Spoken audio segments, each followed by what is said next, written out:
All right, guys, good morning. 43 degrees in the DMV. Will slot limits end fishing tournaments?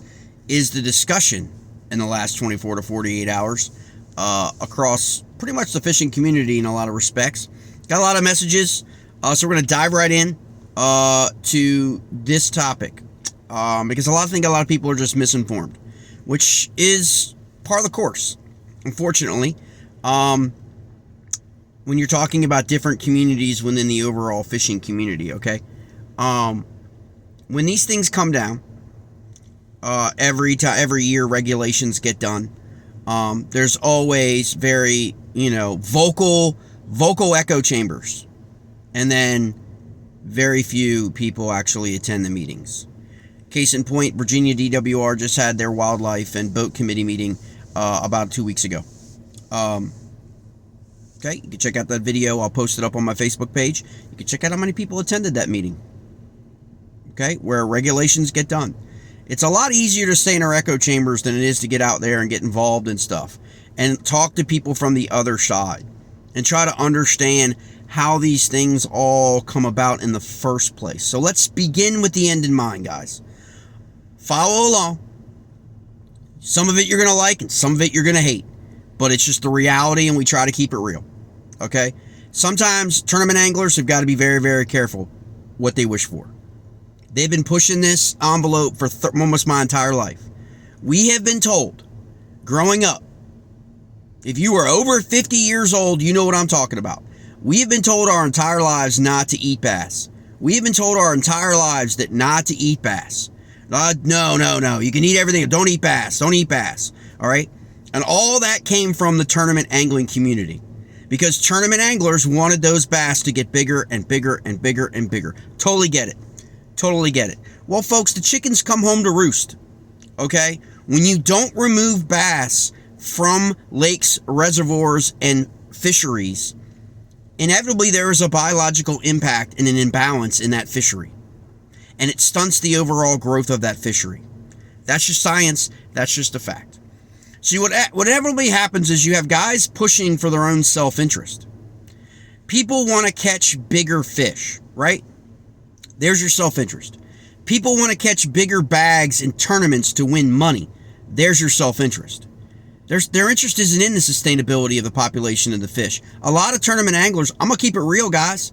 A lot of tournament anglers don't live where they fish. Okay? A lot of the tournaments that do the most damage to fisheries, okay, are not your local trails. You see, the local trail guys are picking up trash at the ramp, or picking up stuff along the bank, or picking line out of the river, or doing all that stuff. I don't think you're seeing bass in MLF, and I don't know much about the NPFL, but I'm thinking you're not seeing those guys take the time out of their day, either pre-fishing or during a major fishing event with $100,000 on the line, remove trash. Okay, it's not happening. All right, they're coming in and leaving.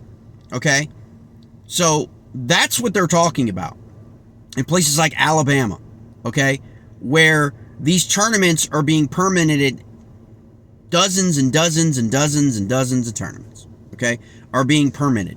Okay, on top of fish not being removed from the fishery. Culturally, we have been programmed, i.e. indoctrinated, i.e. brainwashed. We say this about our kids in classrooms. But the fact of the matter is the fishing community has been indoctrinated and brainwashed for 50 years about removing fish. Okay? And we haven't done it. We are our own worst enemy when it comes to why are our fish not getting bigger. So I listen to some of these people who don't go to the meetings. I listen to some of these people who have podcasts who don't go, don't listen, don't talk to the biologists, because I asked the biologists. Those kinds of things about how, okay, what's the real issue here, right? And the real issue is the sustainability of the fish in the fishery, which has a bunch of components to it. But at the end of the day, it all comes down to mortality, okay? Obviously, if you remove a fish from a fishery, that fish is dead, okay? It can't contribute to that fishery or that ecosystem ever again, okay? If you return a fish, obviously, was the logic, okay? It could spawn again, it could it could get bigger, it could eat more, it could get bigger, blah.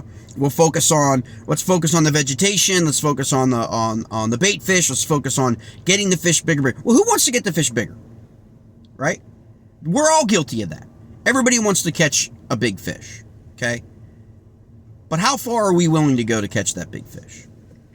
And a lot of people have pushed the envelope to where they have sacrificed their fisheries. And so now they've got stunted growth in their fisheries. And the very same people who complain about or raise the question, why has it been 30 years since the state record? Why has it been 40 years? Why has it been? Well, we're the reason why it's been 30 and 40 years. Okay, why a state record largemouth, a state record smallmouth. I know in Virginia, the state record rainbow trout, 30-year record just fell. Okay, but we're the reason. Okay, because of the behaviors that we don't. No one wants to own it. Everyone just wants to kick it down the curb, blame the state, blame the management, blame all that stuff. But in reality, we are the problem. Okay, we are the reason why there hasn't been a state record. A lot of state records broken, although one got broken up in New York for a smallmouth this year. Okay, and that was a big deal. Why is it a big deal? Because these things don't happen regularly anymore. Because fish aren't getting that big because the mortality rates. Okay, and what's happening with the mortality rates is tournaments have a higher mortality rate. Everybody knows this except for tournament anglers, because tournament anglers don't want to admit it. Tournament anglers are stubborn about everything. They want to blame the organizations for payouts. They want to blame, but they don't ever want to look in the mirror and see about like what's happening. What has LiveScope done to our fisheries? I just listened to a 2-hour presentation about LiveScope. Okay, what is live from a biology standpoint? Science. That thing that's like a pretty big deal when you're talking about wildlife. We don't know. And if we don't know now, and we don't do anything now, what do you think is going to happen to the fish in your fishery? Because let me give you a little snapshot of DMV, District Maryland and Virginia. Let's just talk about the tidal Potomac.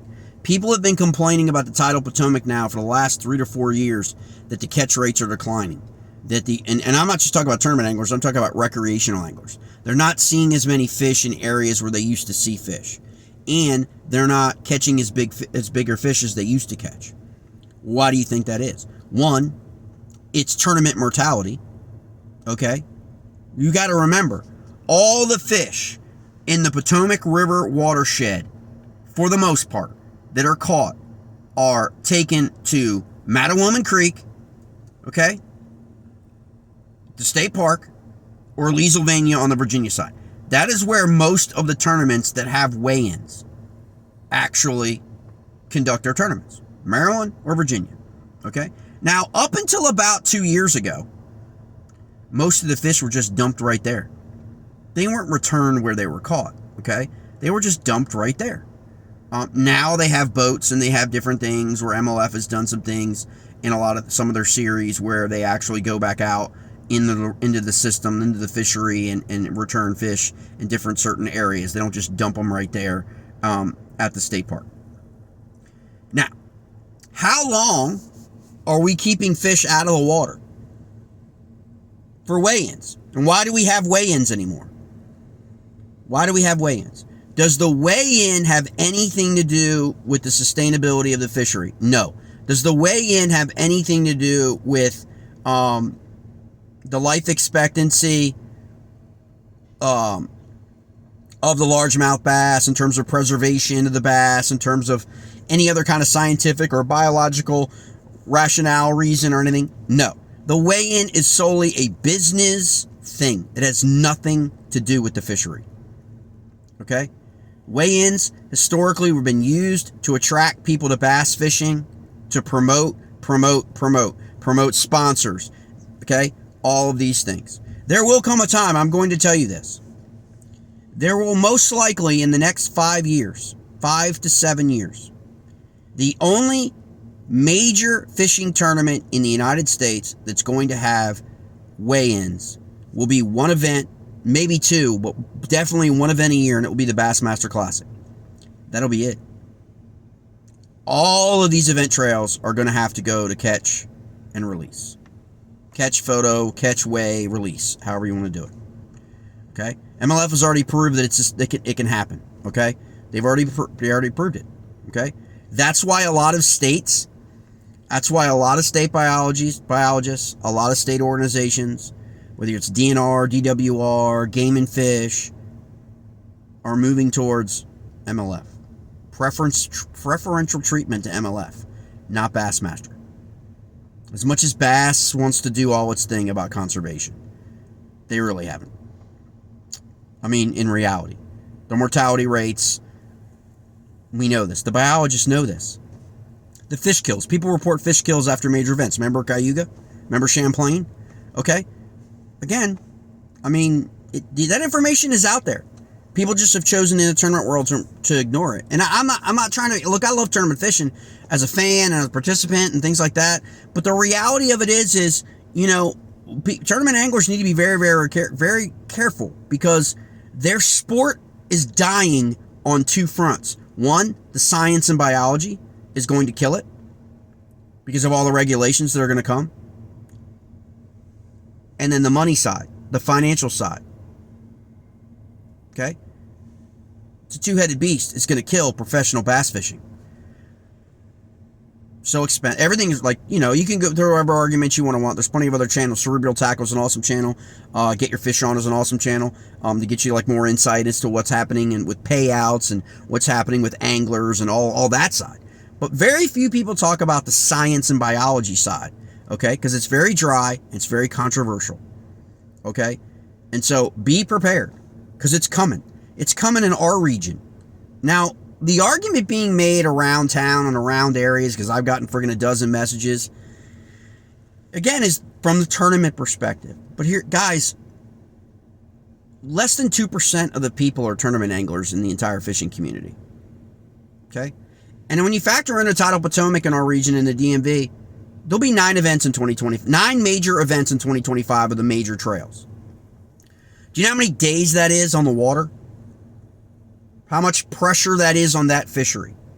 So you figure if you've got like 5 or 6 BFL events, 4 to 6 BFL events, okay, on the Tidal Potomac, and I'm being generous, and I'm going to say everybody participating in the BFL event on average fishes 1 pre-fish day, okay?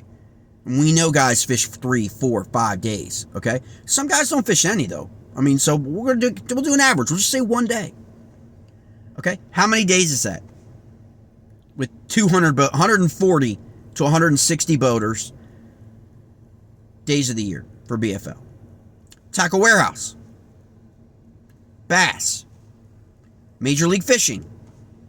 How many days do they spend at a fishery for an event?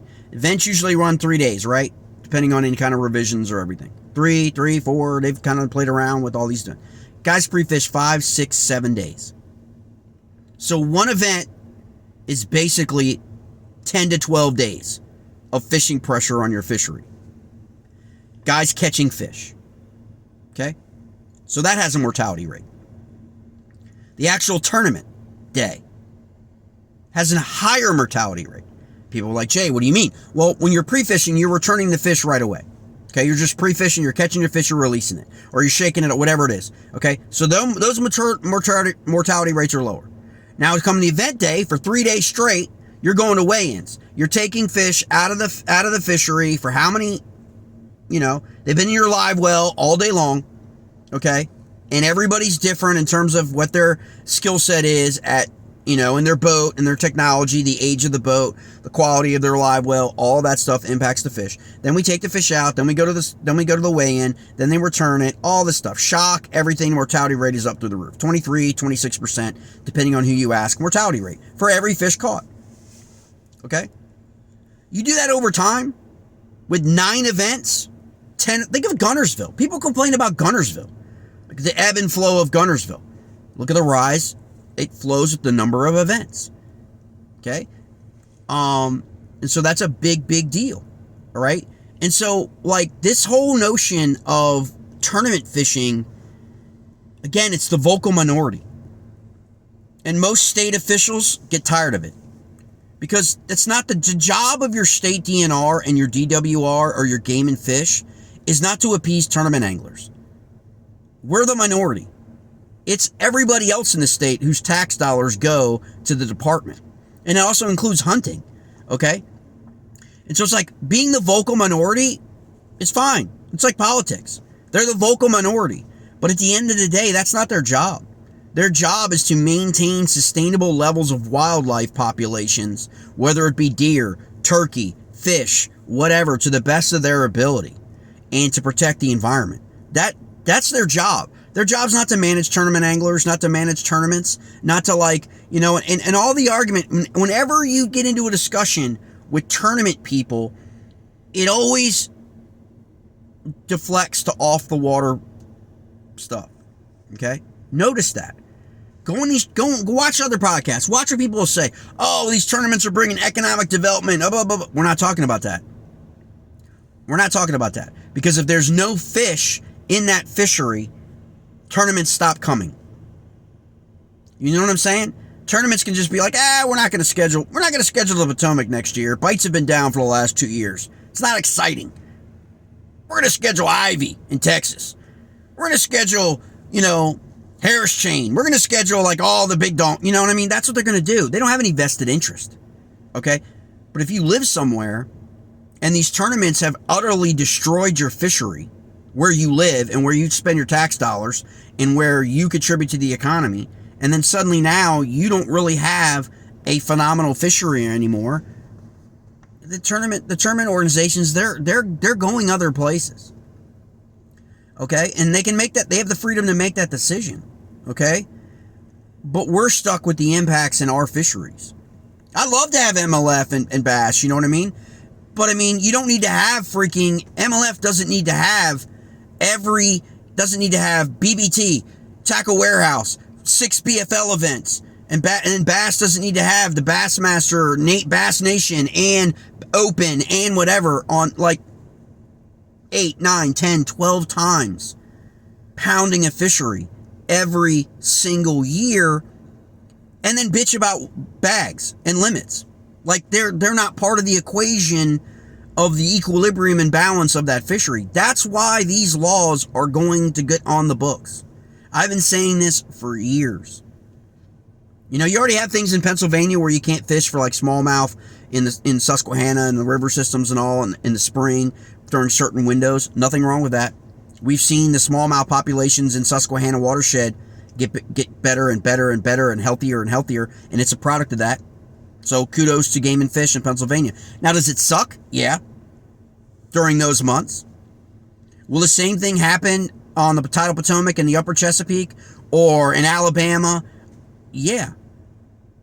Because you're going to give the fish the ability to spawn.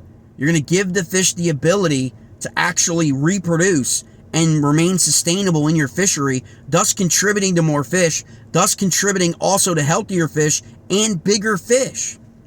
Okay? Like, I love it when I talk to guys who like to bed fish. Like bed fishing doesn't have a negative impact at all on a fishery. These people obviously never went and took biology. They obviously never took science classes growing up. Like, no one's coming into the hospital room and messing with your wife when she's having your baby. Okay? But yet, hey, they're just fish.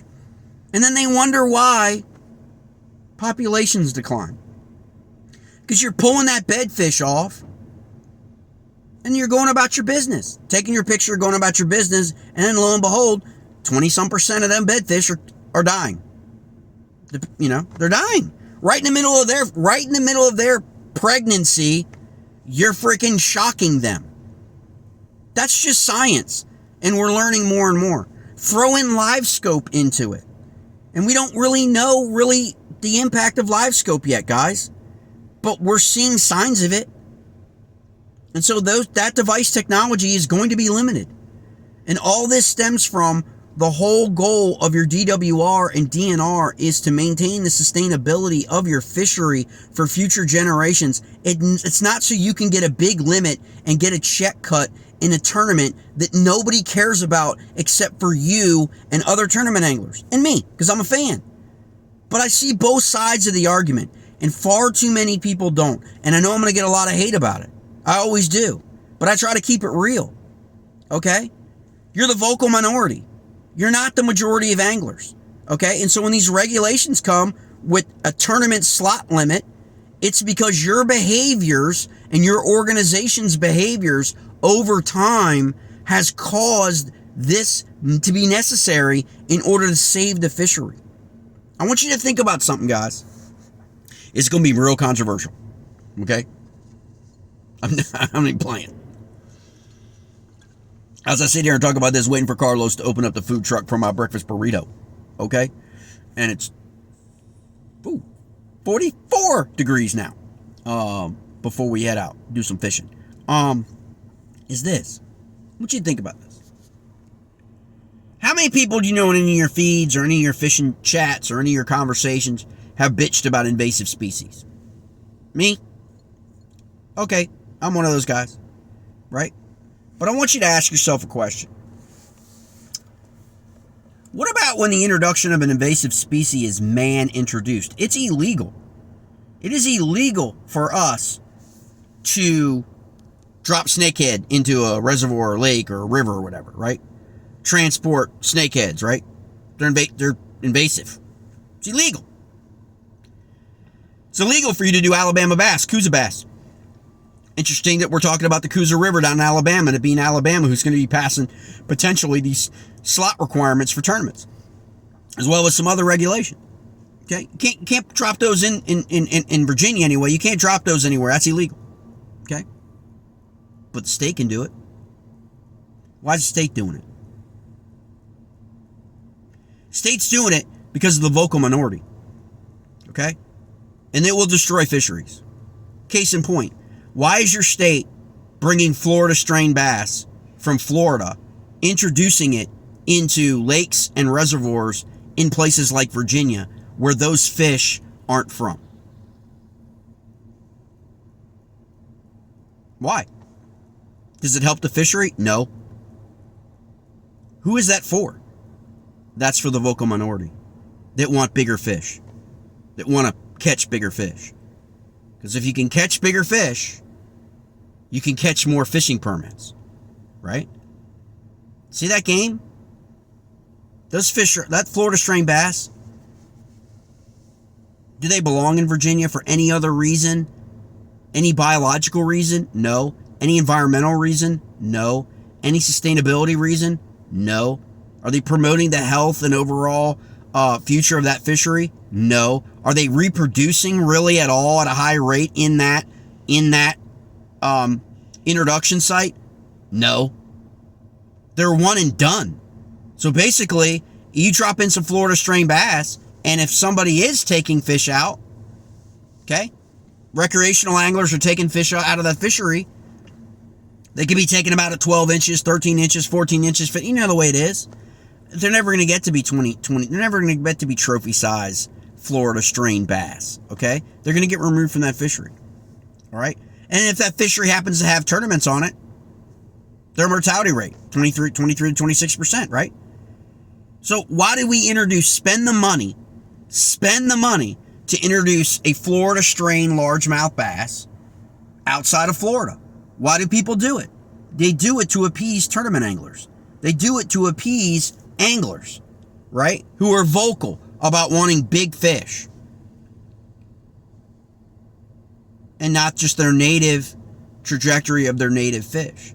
So if you're introducing a Florida strain bass into places like Virginia, while it's great, don't get me wrong, there have been successes. People have the opportunity to catch a bigger fish, okay? How's that any different than somebody dropping an invasive species somewhere? Because it's all the same. Smallmouth bass are invasive, okay? It's all the same. And so we have these like really like hypocritical type things happening with our regs, where it's like, oh, okay. What happens to the native largemouth population? The native largemouth population, okay? The Virginia native fish. When you introduce other species, whether Florida strain bass get introduced, they grow faster, consume faster, feed faster. Maybe but they're not spawning, right? Effectively. And then you've got Coosa bass coming up from Lake Norman. into Virginia that are highly invasive, that are habitat destroyers, that are impacting smallmouth and largemouth, right? You got all these things going on, okay? But at the end of the day, we have to take responsibility for the impacts of our tournaments, right? And so all this pushback about why we should have weigh-ins has nothing to do with the fish. And we've gotten away from the conservation. As much as we want to throw conservation out there, we've gotten away from that now. With all the technology that we have, our mortality rates are higher. It doesn't make any sense to anybody, you know? And so weigh-ins are probably going to be restricted or go away. Slot limits are probably going to become the norm in the next 5 years. Okay, you've seen it in striper and rockfish if you live in the DMV. It's coming to largemouth bass. I've been saying this for years. Okay? And there comes to a point where you can't have it both ways. You know, on the one hand, you can't complain about largemouth bass populations and size and limits and bags being down, and then not take action in order to change that dynamic. Because what's going to happen is tournaments will stop coming. And that's a good thing for the fishery. Nothing against the organizations. But that is a good thing for fisheries, is to limit the number of tournaments in order to promote the health of the fishery. Remember, only 2%, only 2% are tournament anglers, okay? In almost every meeting that I've been to, the only tournament anglers that I've ever seen at a state committee meeting, whether in Annapolis or in Richmond, okay, in Maryland and Virginia, the only tournament anglers I've ever seen at a single regulatory committee are tournament anglers that are guides. Guides. Because guides have a vested interest in the sustainability of a fishery. Tournament anglers do not. They have proven that over and over and over again because they're not involved in the process. They just want things done, but they're not participating in the process that drives the engine of everything that happens, okay? Guides do, though, because guides make a living off the fishery. And if the fish turn south and the populations decline and all this happens and there's no more big fish, who's going to be booking guide trips to the Potomac River or the Upper Bay? Who's going to be doing it, right? And so guides have a vested interest. So I've seen guides that I know either still do or used to fish bass tournaments. But where are all the other professional anglers at? Where are they? Were there any of them at you know how many anglers in bass and MLF are from Alabama? How many of them were at the regulatory meeting, the committee meetings? There's always hearings. There's always speaking. There's always time for public input. Okay? If you're not there and you're not contributing and you're not, then, you don't get a say. You can go on a podcast, you can go on whatever, on Facebook or social media and bitch about the government, but the reality, if you're not part of the solution, you're the problem. Okay? There's no reason why we need to have as many tournaments as we have, okay, on some of our fisheries, like Guntersville. There's no reason. Okay? But the economics and the economic side of it, the economic development side of it, all of that stuff is a factor. I understand that. That's what happens. It's an economic driver for a lot of small towns on a lot of lakes and reservoirs. So I totally understand it, but that's what gets pushed. But in reality, if you're pushing that while you're not also addressing the sustainability of the fishery, what are you really doing? Okay? You're negatively impacting your fishery for future generations. And that's why you're finding two things. You're finding limit bags declining, and you're finding mortality rates increasing, okay, which contribute to those bags being down, okay? We're seeing the biological impacts of technology like LiveScope to some degree, still early studies. We don't really know, but we need to keep an eye on that, okay? And so that is going to be a topic of discussion for states in terms of regulating that.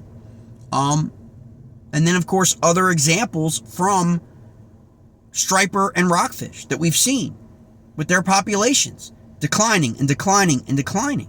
Okay, and striper and rockfish, I mean, like, yes, there is tournament fishing for those species, but nothing even remotely close to largemouth bass. Okay, that's more of a commercial thing. You know, and so we always talk about overfishing from a commercial standpoint, but no one wants to talk about overfishing from a recreational and tournament standpoint. Okay, and that's what Alabama is getting at, and that's what Virginia is going to be approaching. Okay, right? They've already tried. They've tried what the anglers wanted. They've tried to introduce F1 largemouth bass, and they're going to see what happens. And in 5 years, that'll be done, and they will then go to slot limits and requirements and more restrictive. And most people thought that the electric only was going to be like the one big restriction on a lot of lakes and reservoirs in Virginia and in Maryland. It's not going to be. There's going to be spawning restrictions. There's going to be slot limit restrictions and requirements for tournaments. It's going to be harder for tournaments to get permitted in certain areas. And a lot of that stuff is local. Okay, you get your permit, but a lot of that stuff is local, where the ramp is, and in the economic development, the Chamber of Commerce and all that, it wants to draw people to their towns and all that stuff. But sometimes it comes top down. Okay, and if the state can't get that locality on board, then the state will pass regulations that will limit people's desire to actually schedule events in that local jurisdiction. That's just how it works. You know, if that local jurisdiction, you got to remember, in like Leesylvania and Marlborough, freaking in Maryland and Virginia, I mean, people go out of those and fish the entire watershed, which is multiple counties on both sides of the fishery in 2 different states. Okay, so one county may be liking that economic development, but the other counties aren't getting any benefit. The other residents of the other counties along the watershed are hearing their residents complain about the declining catches. Okay? They bought property on the river. They bought property on the bay. They bought boats to go fish on the bay. They live there, and they're complaining about what they're seeing in their fishery. And you know what? And there's a shift politically back to focusing on those people, because they vote in that state and in that locality and jurisdiction. Tournament anglers don't, that travel to the state. Okay? And so there's a big push, guys, on what's coming. And I've been talking about it for years. And so you got to prepare yourself. You got to participate. You got to get in the game if you have an opinion. If you don't want see these things happen, if you don't want restrictions during spawning months, if you don't want restrictions or slot restrictions for tournaments, if you don't want these things, then you've got to come up. You've got to organize. You've got to bring people to the meetings. You've got to be rational, no hot-headedness. No, just speak your mind. Let people know. Bring your numbers, okay, from your club, from your organization, and be part of the process. If not, you're going to get rolled up on. You're going to get rolled on, okay? That's what's going to happen. You're seeing it, okay? You're seeing the signs of it. Is it going to end tournament fishing? No. It's not going to end anything, okay? But it's going to put things in place to allow tournaments to take place, but also to maintain the sustainability of the fishery. Catch, photo, release, catch, weigh, release, okay? These state regulations, I've been watching kayak bass fishing for years, and they see the conservation nature of that activity versus the boating side, okay? And so that's where their understanding's coming. And so there will be more effort for kayak fishing. There will be more efforts from that community, because the perceived notion is that community is doing more for conservation than the boating community is. Okay? And so you got to remember, when a boating community brings 200 boats for 30 days, for an entire month on average over the course of a season, for an entire month during the spring and summer, if you factor in all the events, that is a direct impact on the sustainability of the fishery. And just one man's opinion, but I've been in this game for a while, okay? I've seen it coming. I read a lot. I talk to the biologists. I go over to the university. and talk to the anglers, and talk to the anglers who are also majoring in biology, who also are going to go on to graduate school to want to work for the state. They want to work in fisheries management. They want to do all that stuff. So I hear it all. Okay. And so for the first time in about a decade and a half,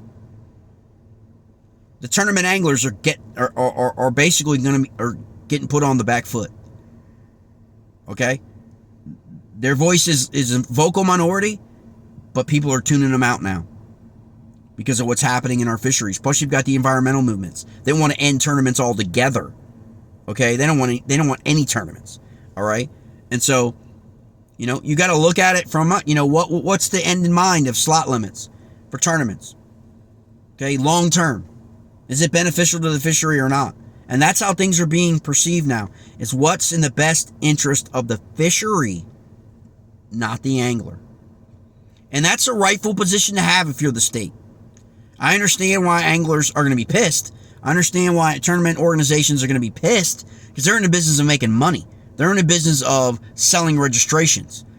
And now it's going to make their tournament selections on future calendar years that much harder, because some of them organizations are not going to want to abide by these regulations, and therefore they're going to go someplace else. Okay? And so then we'll see what the negative impact is on the communities and on the state if that begins to happen. But don't think that the organizations don't know that this stuff's coming. They know. Okay? That was a big reason why, in my opinion, the NPFL is getting ahead of it. The NPFL banning live scope is getting ahead of what's coming in states that are going to ban live scope, okay, in the future. Once the studies come out that I'm being told are being conducted, and some preliminary data suggest that fish are being negatively impacted by live scope, okay, and that technology, you can expect in the next 3 to 5 years regulations targeting the use of live scope. My estimation is you will not be able to use live scope in shallow water. You will not be able to use live scope during spawn. Even recreational anglers, you will not be able to use it. There are going to be certain things that are going to be restrictive on that technology. How they enforce it, God only knows. But all right, man, looks like Carlos has opened up the food truck. I'm going to get me some breakfast. Appreciate you guys. Please like and subscribe to the channel if you enjoy this content. I know it's controversial. I know everyone's got their hot take on this. We're going to get our heads around it, but this is the reality. This is what's coming. This is the new environment that we've got to work in and we've got to fish in, okay? And tournament organizations have to schedule in. It's a new environment, and it's only going to get thicker, okay? And so you got to get your head in your game. Please like and subscribe to the channel. Always send me a message if you've got any information, or you want me to look into something, or you want me to contact a biologist, state biologist, for you on your behalf of something you've recognized in the fishery, whether it be through a river keeper or via the state biologist. Just give me a shout out. You can follow me on Facebook or on YouTube. All right, guys.